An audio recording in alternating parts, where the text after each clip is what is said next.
Hello everybody, welcome along. My name is Benjamin Bloom. This is the Benjamin Bloom Football Channel and it's international break. So, my God, we're going to delve into the realms of an opinion video, which is always a good bit of fun, so long as everybody takes it in the right spirit. And we are going to be grading Championship clubs' strikers.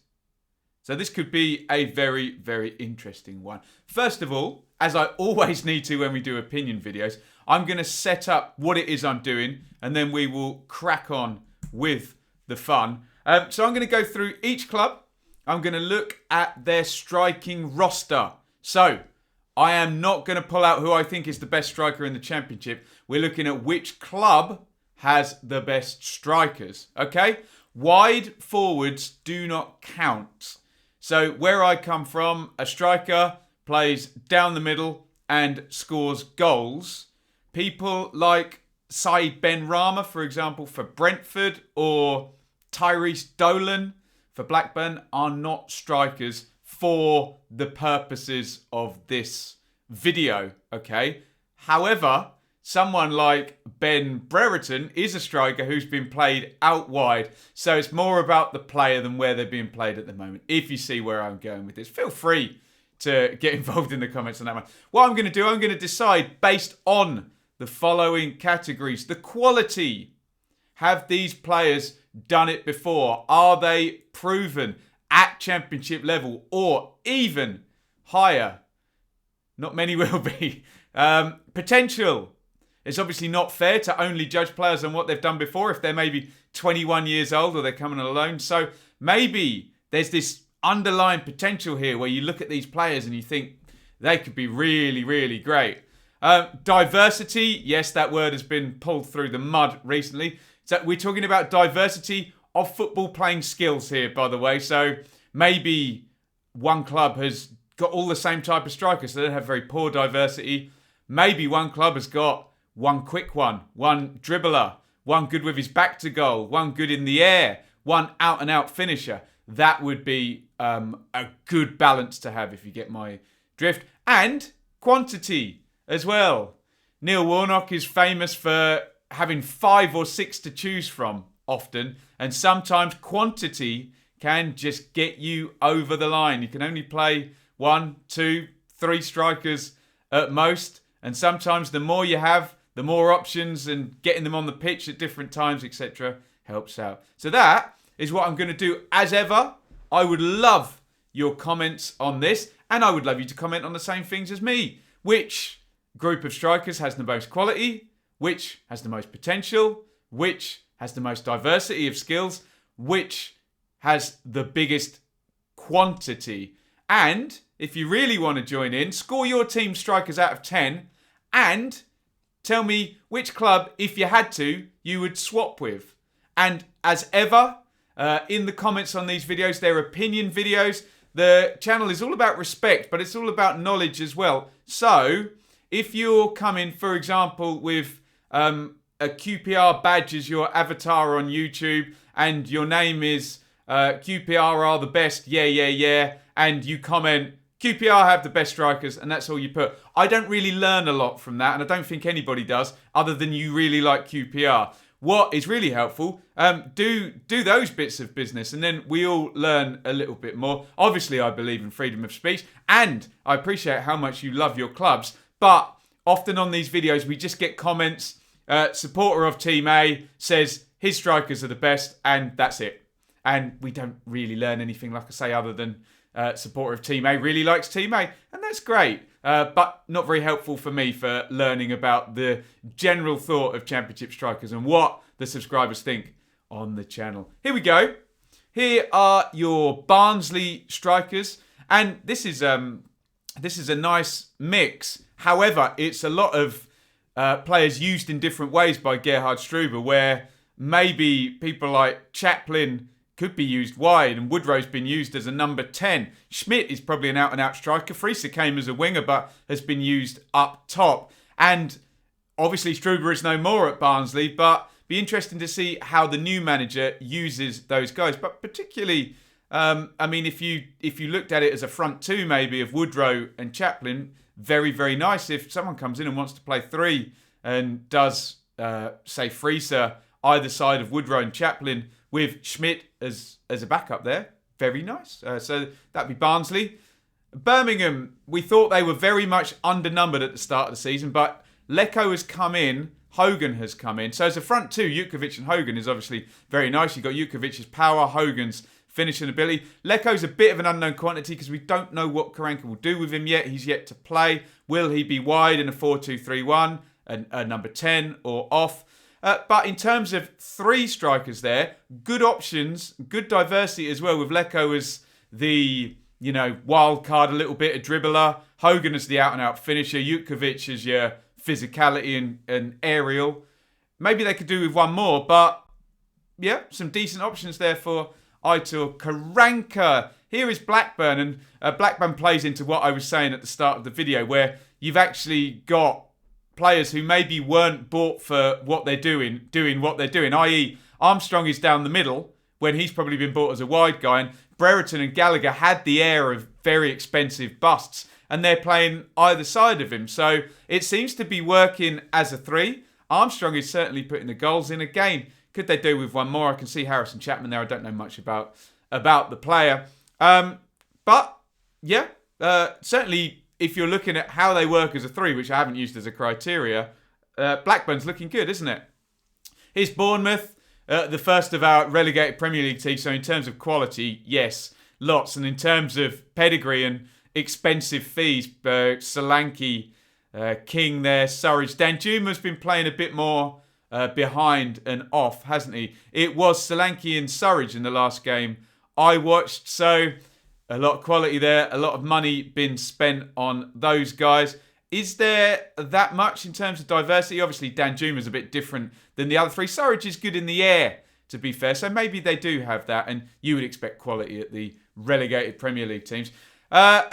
This system I'm using completely stitches Brentford up, because I can't really class Benrahma, Mbeumo, Kanyos, or Fosu as actual strikers because of the way Brentford play, the inverted forwards and getting the full-backs and then rotation across the front 3.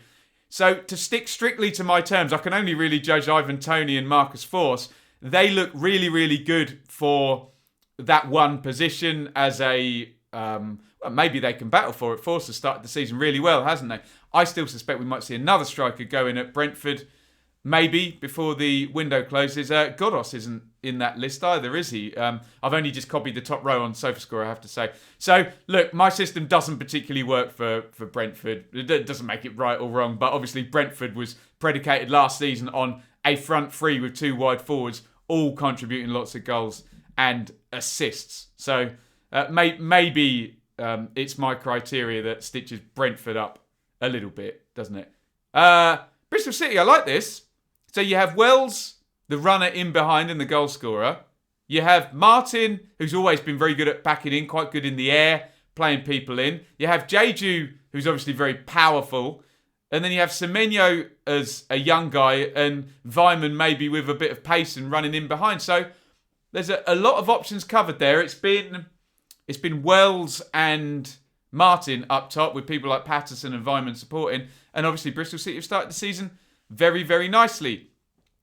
Bit of a lack of diversity, I think, at Cardiff, where it's been built on getting the ball into the box. So obviously Kiefer Moore's come in, very good big target man. I think Glatzel had been sort of brought to do the same thing after Kenza Hall went out last season. Vassell has had a long injury, hasn't he? And other than that, there's not a lot. They're going to play one up top, I think, and it's going to be Kiefer Moore with Glatzel as the backup. So maybe it doesn't so much matter how many they've got. And if the system is what it is, then it will work absolutely fine. So maybe similar to Brentford, my criteria doesn't actually help when it comes to analysing Cardiff.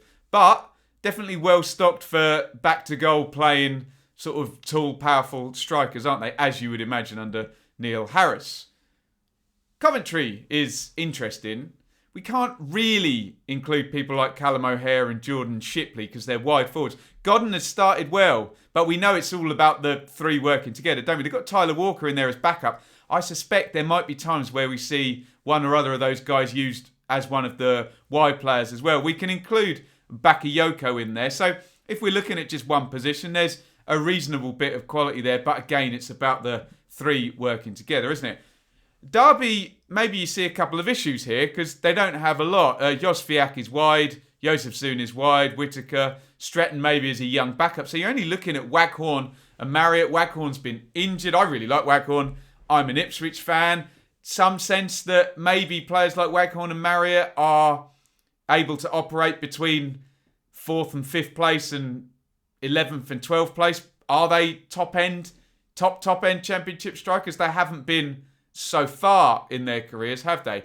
It would look very much like Derby need to add another one. I saw Derby at Norwich and they played Wayne Rooney up front. So I'm sure that wasn't the plan when he arrived. So maybe Derby need a bit of help in that area. I do like the two players there, but Marriott does get dropped by a lot of his managers. Maybe he's a bit of a one-trick pony running in behind and finishing. Nice trick if your team's functioning. And Waghorn always seems to be a victim of his own versatility and gets shoved out right and out left and in the 10 and covering his fullback and things like that. So maybe something needs to be done there at Derby. We've been hearing about Charlie Austin, haven't we? There's Huddersfield. Now, if Karlan Grant was going to stay, this would be looking a lot better, but he's probably not. Diakabi and Benza wide, Karoma wide. So we're looking at Danny Ward and Fraser Campbell, which do have the air of players who've been kind of farmed out of other clubs at sort of Hull and at Cardiff. So fingers crossed they can get a tune out of those two. If it's a 4-2-3-1, then maybe they've got enough to cover that one position. But you'd possibly want a bit more if you're a Huddersfield fan there. And you would love it if Karlan Grant were to stay. Luton, well, this is very well sorted, isn't it? Because you've had a lot of good synchronicity between Cornick and Collins for a lot of years. And Collins is now not far off. We've been able to say, look, this is a proven championship goal scorer now. Hilton is there as well. I know he'd had a bad injury. So given that Nathan Jones will probably play two up top most of the season, I know it's looked a bit like a 4-3-3 with Elliot Lee coming in from the left recently, but I like that. You've got Collins and Cornick who work very well together. You've got Hilton there. And then people like Luar and Elliot Lee, who I mentioned, can maybe come on as a sub and add with Luar a bit of dribbling and Lee, maybe a bit of running power, etc. So, looking nice at Luton. And they'll be perfectly happy if just Cornick and Collins stay fit all season, won't they? There is Borough. They desperately needed to add somebody, didn't they? And they brought Chuba Akpom in and he's scored a couple of goals since he's been in. You would worry about a little bit of a lack of diversity there between Akpom, Assombalonga and Fletcher there. Maybe Assombalonga's got a bit more of the, can he, we've seen him take a good free kick and can he beat a player or score a 25-yarder? Whereas maybe, Fletcher's quite decent in the air, isn't he? But maybe those other two want to just be on the end of stuff and you might want them to be able to join in. But it's Warnock and if the idea is they play the whip for the box and get service, then could be absolutely fine with those three. I suspect, knowing Mr. Warnock, we'll see another one or two come in during the season because he likes a fair few to choose from. There is Millwall, where we're certainly not short of diversity. I won't count Bennett and Wallace because they're sort of wide forwards. You've got Parrott, who's the kind of young wild card, but we haven't really seen him yet from Spurs. Could be very good, we don't know. Bodvarsson, let's be honest, is basically a runner at this level and a closer and will do some bits and bobs. Smith is your big target man and Bradshaw is, I guess, supposed to be the finisher there. It's tended to be just one, hasn't it, with Bennett and Wallace maybe more the threat outside, and that's maybe why my criteria of actually talking about real strikers doesn't so much hold up in 2020, but we haven't really seen too much of Smith yet. I think Bradshaw's played the last couple of games, and did he get a goal at Swansea? I think he did. Someone will correct me if I'm wrong about that, but certainly some options there, but maybe the threat comes from certainly Jed Wallace and Mason Bennett either side of them. Norwich have a very nice strong three. We'll forget Dermich because the Norwich fans don't seem to care for him. But Pookie has been a machine at this level before. Hugill is your big option who maybe wouldn't be in the sort of top threes, but in squads, he's been very, very useful to have around, let's just say, and will probably prove to be so. And then Ida, who I saw in the flesh for the first time, looks physically very good. Sort of very quick but strong as well, so players can't get near to him. And his finishing looks quite good as well. So you've got the 3 for one position there, with Pookie, your proven one, Hugill, your bigger option if you need to break teams down, and then Ida as your young project bringing on. So if it's just one position, that looks very focused and well balanced, and some good quality in there as well for Norwich. Forest, well, we don't know what Houghton's going to do because we haven't seen him manage a game yet. So if he goes one up top, he's got Lewis Grabban, who's very much proven at this level, with Lyle Taylor as a backup, maybe a bit more power and a bit more aerial prowess than Grabban, without necessarily having done in his career what Grabban has done. I don't know much about Miguel Angel Guerrero or Virgil Gomez, I have to say. Myton's a youngster, but he seems to have been used out wide. So there's some options there. We don't know what Houghton will do, or whether he'll add lots of rumours about Knockaert as well, and it'll be a 3, and maybe you get quality from Lolly and Amiobi, in which case, if you only need the one position and you've got Grabban and Taylor and they stay fit, you're absolutely fine. So we'll see what Forest do. Do we need, I suppose Myton produces or provides a little bit of a younger option, doesn't he? Maybe Grabban and Taylor, a bit long in the tooth at their ages. I don't know, but they're both good quality at this level, aren't they? This is Preston, where again we've been crying for a striker to come in, and Emil Rees has come in. Again, we haven't seen him play yet. I think the issues had been Preston. Can they nail down a actual starting striker? We've seen Maguire, who's there, play up top. He's not forward. Barkhuizen's played up top, hasn't he? Stockley is the big option. Nugent is your experience. Yes, he's got pedigree, but getting on in years. Malt hasn't really happened, has it? So Preston fans will be hoping it will be Rees, with then options from Maguire and Barkhuizen and Sinclair behind being the threat. So that would be okay, I guess. A lot of eggs in the Rees basket there, I think. QPR, well, last season Warburton used 2 good players in Hugill and Wells, who were both borrowed, who've both now gone on to Bristol City and Norwich. He's brought in Lyndon Dykes, who's his big option. Macaulay Bonne is now his Naki Wells. I doubt we'll see Willock or Smith or Thomas or Bright Samuel or Chair play up top. Now they've got these 2. So Ote would be the 3rd option. Are they proven at championship level? No, not really. I suppose Bond's takeaway goal scoring numbers were good last season, weren't they? So it's about them bringing up potential, but Bond's only been up here 1 season. So he would be in the James Collins category, where if he can now do business this season, then he starts to become a proven championship striker and a commodity there. There's Reading. Now, Reading have always interested me with the potential of their quality up top, because spent a load of money on people like Puskás and Yao. So maybe there's some pedigree there. We know Yao can be absolutely brilliant or absolutely terrible and then get injured. And he's been absolutely brilliant and then got injured this season. Puskás, we know there's some quality there. Will he get a run in the team? Maite I really like, and he gets used out wide a lot. Again, maybe like someone like Waghorn, who's a victim of his own versatility. McNulty's gone out. Bulldog does give you... Mark Bowen really liked Bulldog, didn't he? Because of his running power, and a good, what you'd call a good defensive striker will definitely give you a layer of protection, whereas maybe some of the strikers won't. But if... God, I've forgotten his name. Veljko Paunovic ends up, and it's Puskás, maybe with Yao one side and Maite the other, that could blow some teams away if they play to their potential, which they've never done all at the same time. So, yeah, we'll have a look at that with interest with Reading. There is Rotherham, where it looks like we've got plenty of options in terms of those 5. We've seen Paul Warne go for a 4-4-2 or maybe a 4-4-1-1, and it'll be one striker and Matt Crooks plays off them. Ladapo did well last year. Obviously, Hurst has come in on loan this season from Leicester. Smith's been a good target man. Won't get you many goals, I don't think, but good target man in the Championship. Kyle Vassell has got goals before. Not sure about Proctor, to be honest. So there's plenty of options there. It seems to have been Hurst start the last couple of games, hasn't it? So maybe it'll be Hurst, and in a game they think they can dominate at home, maybe he'll get another striker alongside him, but it might be away from home a sort of 4-4-1-1 or a 4-5-1 type thing. So they've got options. Have they got that much quality? I don't know. But we know Rotherham won't spend a ton of money and they'll run things properly, chasing the brass ring or the dragon. So we'll see what happens there. Swansea had been crying out for a striker, hadn't they? They literally have one in Victor Gyökeres. They're not short of quality players because obviously Morgan Gibbs-White, Andre Ayew and Jamal Lowe is not on that screenshot I've taken there. I apologise.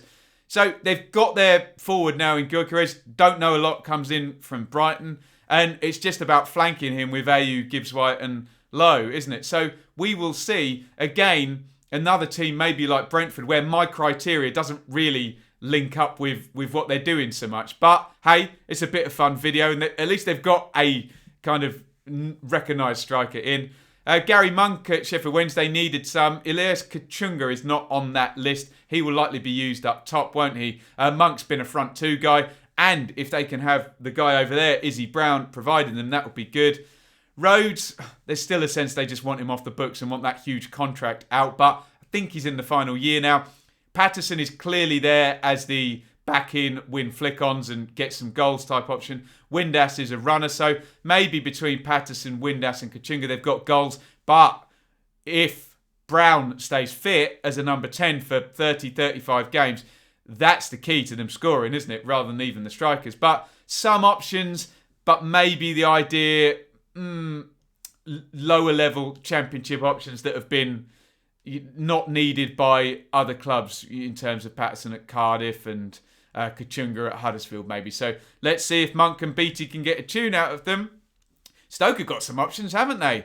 Vokes, big guy, Campbell, young, maybe a bit more flair than some of the other strikers. Stephen Fletcher, really experienced, good pedigree. Lee Gregory, finisher, and Jacob Brown can play wide. I don't think Michael O'Neill will play him wide, or maybe in a 4-2-3-1 system. But I think they'll end up with two up top and 5 options to do it. So a good bit of diversity and a good bit of quantity. Is the quality there? We'll find out. But maybe some reasons to be sort of happy with that if you're a Stoke fan. Oh my God.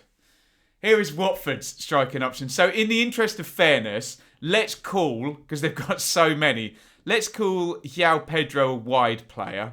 Let's call Ismaila Sarr a wide player, okay? Because obviously those two could be absolutely way better than the Championship if they play.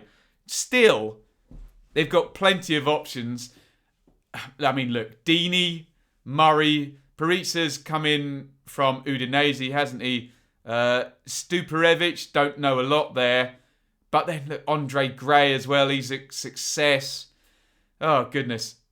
Look, let's just say they kept Deeney and Gray, and that was a front two that stayed fit. Wow. Or even any one of those with, Glenn Murray backing up from the bench if they want to do it's been a sort of 3-4-3 type thing. So it might well be one up top with people like João Pedro and, God, if they can keep Sarr, that'd be great for them, won't it? Wide support. And I don't know what he'll end up doing, Vladimir Ivic, but look, there's a lot of quality and a lot of quantity there. But we've still got till October the 16th for maybe a Premier League team will do some loan with obligation to buy, particularly for Ismaila Sarr, you would think down the bottom there. Maybe Deeney as well. Lots of Deeney and West Brom rumours. So we'll see. But at the moment, that is absolutely stacked, isn't it? Wickham is also stacked with a lot of players. Maybe not the quality that Watford have got. Akinfenwa, Ikpeazu are big, powerful options. And then people like Kashkit and Samuel are runners, aren't they? I had to use the second line to get Samuel in there. I think Wheeler and Parker on your dim will be wide runners. So, look, there's 2 big options. There's 2 running options. Is there proven quality at Championship level? No. But maybe the pattern of play can help them out. There you go. That was every team. Hopefully, I didn't miss anybody out. Now, let me go through what I think, and you can let me know in the comments what you think. Look, for quality, I can't look past the 3 relegated teams. So, Norwich and the 3 of Pookie, Ida and Hugill. Bournemouth and Solanke, Surridge, Danjuma and King as well. I mean, goodness me. And Watford, we just looked at it. So one of those three, maybe I'll go for, I don't know. It'll be one of those. Maybe Bournemouth. I'm not sure. Let me know your answers in the comments. For potential, well, I'm going to go for it. They're up the top of the table. Let's go for Reading, just because if they can get Puskás, Yao and Maite in either a 4-2-3-1 or a 4-3-3, playing together, playing well at the same time, that will be very good. I don't know how well they'd work together or how much defending they'd do or if that will ever happen, but let's just throw that one out there as a good sort of potential one there. In terms of the diversity, like I said, I like Bristol City. I like the idea that you've got Wells as the goal scorer. You've got Martin as the wily, play round the corner, back to goal, flick on. You've got Jeju if you need power and you need to bring someone on after 70 minutes. And Semenyo as the young project. I like that a lot for diversity. For quantity, I'll keep away from Watford just because we've already talked about the Premier League teams in terms of quality. Let's say Stoke. If Stoke are going to play a front two, Vokes, Campbell, Fletcher, Gregory, Brown. I know quantity doesn't always do the business and you prefer quality, but how about that for some quantity? Now, in order to avoid silly biased comments of, like I said, what was my example? QPR mad with QPR as their badge saying, QPR's definitely got the best. Let's not do that. Let's score your team out of 10. So tell me in the comments who's your team. Score it out of 10. Give me some reason if you want. And who would you swap with if you had to? Please don't answer, I wouldn't swap. That's not joining in properly now, is it? If you had to, even if you're a Watford, Bournemouth or Norwich fan, and you had to, who would you swap with? I think that's an interesting way to get around the inherent inbuilt biases that football fans have. That was a bit of fun. That was grading the Championship clubs strikers. A couple of caveats. Yes, my criteria doesn't really work for people like Brentford, maybe Millwall, maybe Swansea, where it's predicated on the wide forwards and I didn't include them. So I understand that. It's just a bit of fun. Get involved in the comments. As I say, who do you think's got the most quality? Who's got the most potential? Who's got the most diversity in terms of skills? Who's got the most quantity? And who would you swap for? And what score would you give your teams or your club's striking options? Don't include the wide forwards. Out of 10. And yes, if your answer is, Ben, your criteria doesn't really work for my club. Yeah, that's a fair comment. I get that. That was all a bit of fun. Hopefully that's killed half an hour. Get in the comments and remember, we're about respect here. Respect other people's opinions. Respect other clubs. Don't just tell me about the club you support. It's a bit boring if you only talk about the club you support.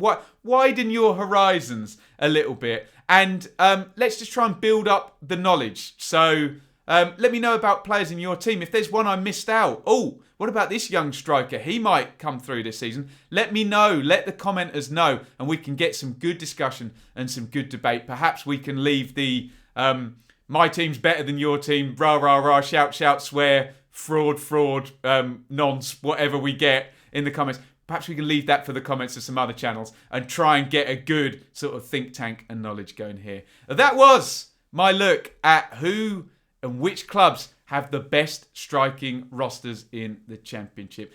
Get in those comments. See you later on. I'll be back tonight for England versus Belgium. Watch along.